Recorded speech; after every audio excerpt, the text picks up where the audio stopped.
ওয়ালাইকুম। এই ভিডিওতে আমরা জানবো আমাদের পিএনসি নিকা কেন অন্যান্য ম্যাট্রিমনি সাইট থেকে ব্যতিক্রমী।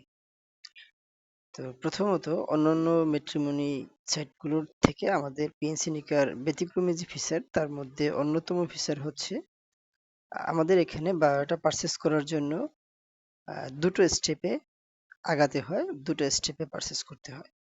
প্রথম স্টেপে আমাদের আমাদেরকে এখানে সাপোজ আমি যদি কোনো একজন পাত্রীর বায়োডাটা পারচেজ করতে চাই, সেক্ষেত্রে আমাকে অন্যান্য এক্সিস্টিং যত ম্যাট্রিমনি রয়েছে তার মতো করে আমাদের ৳১০০ ডিরেক্টলি পেমেন্ট করতে হবে না। তো আমরা এটাকে দুটো স্টেপে ভেঙেছি, দুটো স্টেপে স্প্লিট করেছি। প্রথম স্টেপে আমাকে ৳৩০ পেমেন্ট করতে হবে। ৳৩০ বলতে আসলে এখানে আমরা পয়েন্ট সিস্টেম ইন্ট্রোডিউস করেছি। ৩০ পয়েন্ট মূলত আমাদেরকে ৩০ পয়েন্ট খরচ করে আমাদেরকে কিনতে হবে। যেটা বর্তমানে ৩০ পয়েন্ট ৳৩০ ইকুইভ্যালেন্ট। যাই হোক, সে ৳৩০ পেমেন্ট করে আমি একজন পাত্রীর বায়োডাটা যার বায়োডাটা আমার পছন্দ হবে আমি তার বায়োডাটা পারচেজ করব। তো পারচেজ করার ক্ষেত্রে প্রথম ধাপে আমাকে ৳৩০ বা ৩০ পয়েন্ট পেমেন্ট করে বিকাশের মাধ্যমে পেমেন্ট করে আমি সামনে আগাবো এবং সামনে আগানোর পরে অর্থাৎ ৳৩০ পেমেন্ট করার পরে সাথে সাথেই আমাকে একটা ফর্ম সাবমিট করতে হবে এবং এই ফর্মে আমাকে আ বেশ কিছু প্রি-ডিফাইন্ড কিছু কোয়েশ্চেন, ইসলামিক কিছু কোয়েশ্চেন যেটা হয়তো সবার ফিলোসফির সাথে নাও যেতে পারে। কিছু প্রি-ডিফাইন্ড কিছু কোয়েশ্চেন, সেই কোয়েশ্চেনের উত্তর আমি দিব। এই কোয়েশ্চেনের উত্তরগুলো আমি যে পাত্রীর বায়োডাটা পারচেজ করতেছি, সেই পাত্রী এটা দেখতে পারবে। অর্থাৎ সেই কোয়েশ্চেনগুলোর উত্তর দিব এবং সেখানে আমার নিজের বায়োডাটা সম্পর্কিত কিছু ইনফরমেশন দেয়ার সুযোগ থাকবে। অর্থাৎ আমার নাম, আমার আ আ শিক্ষাগত যোগ্যতা, আমার মাসিক ইনকাম, আ আমার আ স্কুল, কলেজ, জেলা, উপজেলা এবং মোটামুটি এরকমের কিছু ইনফরমেশন শেয়ার করার মতো একটা ফর্ম আমাকে ফিল আপ করতে হবে। অর্থাৎ আমাকে প্রথমে বিকাশে পেমেন্ট করতে হবে ৳৩০। যদি আমার অ্যাকাউন্টে পর্যাপ্ত পয়েন্ট থাকে সেক্ষেত্রে আমাকে পেমেন্ট করতে হবে না। ৩০ পয়েন্ট থাকলে সেক্ষেত্রে ৩০ পয়েন্ট অ্যাকাউন্ট থেকে কেটে নিবে এবং আমাকে একটা ফর্ম দিবে যে ফর্মের মাধ্যমে আমি আমার তথ্য দিব এবং একই সাথে আমাদের ওয়েবসাইট, আমাদের পিএনসি নিকা থেকে আ ডিফাইন করা কিছু প্রশ্নের ডিফল্ট কিছু প্রশ্নের উত্তর আমাকে দিতে হবে। এটা দিয়ে আমি যখন সামনে আগাবো অর্থাৎ ফার্স্ট স্টেপটা কমপ্লিট করব।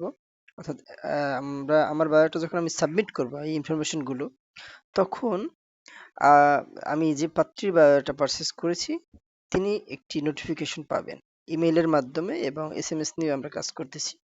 এসএমএস এর মাধ্যমে মোবাইলে একটি নোটিফিকেশন পাবেন যে আ একজন আপনার বায়োডাটা পারচেজ করেছেন ১ম স্টেপে এবং তখন তিনি সেটা দেখে আমাদের পিএনসি নিকা ওয়েবসাইটে তার অ্যাকাউন্টে লগইন করবে। লগইন করে ড্যাশবোর্ড থেকে সে দেখতে পারবে। সে কি দেখতে পারবে? আমি একটু সাপোজ যদি দেখাই এখানে। আমি আমাদের যে এই যে সেকশনটা অর্থাৎ এখানে মোবাইল ভার্সনে আমাদের আ ডান সাইড ডান ডান দিকের উপরের অংশে একটি প্রোফাইল আইকন আমরা দেখতে পাচ্ছি। সেই প্রোফাইল আইকনে ক্লিক করলে এখানে একটি মেনু ওপেন হবে। তো এই মেনু থেকে এই ড্যাশবোর্ডে আমি ক্লিক করলাম। তো ড্যাশবোর্ডে ক্লিক করলে আমি এখানে আসলে আমার ড্যাশবোর্ডের পয়েন্ট, কতগুলো প্রস্তাব আমার কাছে পেন্ডিং আসছে, আমার বায়োডাটা কারা পছন্দের তালিকায় রেখেছি কতজন, আমার পছন্দের তালিকায় আমি কতজন রেখেছি, আমার অপছন্দের তালিকায় আমি কতজন রেখেছি, আমি কতগুলো ক্রয় করেছি বায়োডাটা, আমার বায়োডাটা কতজন মানুষ ভিজিট করছে এ যাবৎ এবং আমার অ্যাপ্রুভাল রেট এবং আমার রিজেকশন রেট এই ইনফরমেশন গুলো এখানে আছে। যাই হোক, এনিওয়ে আমরা এখান থেকে আমার বায়োডাটা আমার অনুরোধসমূহ অর্থাৎ এই সেকশনে গেলে সে দেখতে পারবে অর্থাৎ আমার কাছে কারা বায়োডাটা অনুরোধ করেছে। তো এখানে পেন্ডিং অবস্থায় একটি বায়োডাটার লিস্ট দেখতে পারবে বা যে বায়োডাটার লিস্ট সাম্প্রতিক আসছে সেটি উপরে থাকবে এবং সেখান থেকে পেন্ডিং থাকবে এবং এখানে আহ, কোন বায়োডাটা আমাদের তাকে রিকোয়েস্ট করেছে অর্থাৎ সেই পাত্রী সে দেখতে পারবে। আমার বায়োডাটার লিস্ট সেখানে দেখতে পারবে, আমার অ্যাড্রেস দেখতে পারবে এবং স্ট্যাটাস ইনিশিয়ালি পেন্ডিং থাকবে এবং বায়ো ডিটেইলস এ ক্লিক করলে এখানে সেই প্রিডিফাইন করা কিছু কোশ্চেনের উত্তর থাকবে এবং একই সাথে অন্য যে ইনফরমেশন আমি ওই পাত্রের সাথে শেয়ার করব সেটি এখানে সে দেখতে পারবে। অর্থাৎ এটা দেখে সে সিদ্ধান্ত নেবে যে সে সামনে আগাবে কিনা এবং যদি রিজেকশনের একটা ব্যাপার চলে আসে সেক্ষেত্রে সে এখানে ফিডব্যাক দিয়ে সেটা পোলাইটলি ফিডব্যাক দিয়ে দিয়ে বা ফিডব্যাক নাও দিতে পারে। তারপর সে রিজেক্ট করে দিলে আমার কাছে নোটিফিকেশন চলে আসবে যে এই পাত্রী ইন্টারেস্টেড না। অর্থাৎ আমি যে ইনফরমেশন শেয়ার করেছি তার বেসিসে সে ইন্টারেস্টেড না।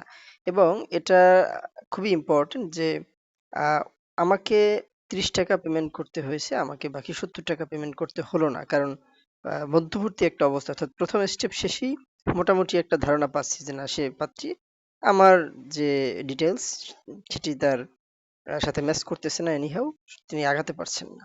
তো এই জায়গা থেকে আমার 70 টাকা বেঁচে গেল। আমরা ইউজারের এই 70 টাকা কে মূল্যায়ন করি এবং এজন্যই আমরা মূলত এখানে এই দুটো স্টেপ ইন্ট্রোডিউস করেছি। আর এখানে যদি পাত্রী মনে হয় যে না, এখানে আমি যে বায়োটার তথ্য শেয়ার করেছি আমার নিজের এবং যে প্রিডিফাইন্ড যে কোশ্চেন, সেই কোশ্চেনগুলোর উত্তর দিয়েছি, এগুলো যদি সে মনে করে যেটি তার কাছে পছন্দ হয় বা সে যদি মনে করে আমাদের সামনে আগানো যেতে পারে, সেক্ষেত্রে তিনি এখান থেকে এটা অ্যাপ্রুভ করে দিবেন। এখানে যে অপশন আছে ৩টি, এখানে এটা দিয়ে দেখতে পারবে যে কে বায়োটা পাঠিয়েছে, তার তথ্য ইনফরমেশন সে দেখতে পারবে। আর হচ্ছে এখানে এই দুটো অপশন, এই যে টিক মার্ক চিহ্ন সম্বলিত যে বাটন, এটিতে ক্লিক করলে অ্যাপ্রুভ হয়ে যাবে। তো এবং এই রেড মার্ক ক্রস বাটনটিতে ক্লিক করলে এখানে রিজেক্ট হয়ে যাবে।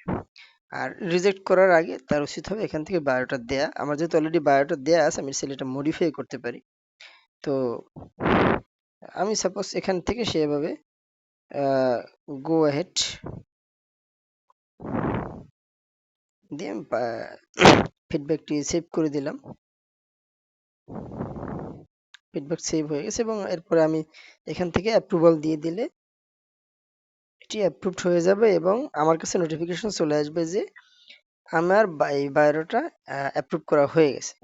তো তারপরে আমি যে কাজটা করতে পারবো, অর্থাৎ এই বায়োটা থেকে ওই যে পাত্রীর বায়োটা আমি পারচেস করেছি, বায়োটা প্রথম স্টেপ কমপ্লিট করেছি, তার বায়োটায় যদি আমি যাই, তখন একেবারে শেষের অংশে আমি দেখতে পারবো যে এখানে প্রথম স্টেপ আমার কমপ্লিট হয়েছে। এখানে আসলে দেখা যাবে যে আসলে আমার অবস্থা কি। তো এই বায়োটা আমি যেহেতু পারচেসই করি নাই, সেক্ষেত্রে আমার জন্য এরকমের ইন্টারফেস। আর যেহেতু আমার যদি আমার যখন আমার এটা প্রথম স্টেপ কমপ্লিট হবে, তখন এখানে লেখা থাকবে যে আমার প্রথম স্টেপ কমপ্লিট হয়েছে, দ্বিতীয় স্টেপের জন্য আমার পেমেন্ট করতে হবে। তো দ্বিতীয় স্টেপে পেমেন্টের জন্য আমাকে 70 টাকা বা 70 পয়েন্ট দিতে হবে, খরচ করতে হবে। 70 পয়েন্ট খরচ করলে আমাকে ওই পাত্রীর অভিভাবকের যোগাযোগের তথ্য আমি দেখতে পারবো।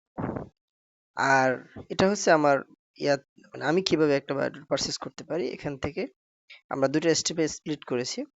আর সেম ওয়েতে এখানে, সরি, এখানে এই যে profile icon, user profile icon, এখানে ক্লিক করে আমি ড্যাশবোর্ডে আবার যদি যাই, তো এখান থেকে আমি আসলে এখানের অপশনগুলো সম্পর্কে যদি ইন্ট্রোডিউসড হই, সেক্ষেত্রে এই বায়োডাটা এডিট অপশন থেকে আমি বায়োডাটার ইনফরমেশন গুলো এডিট মডিফাই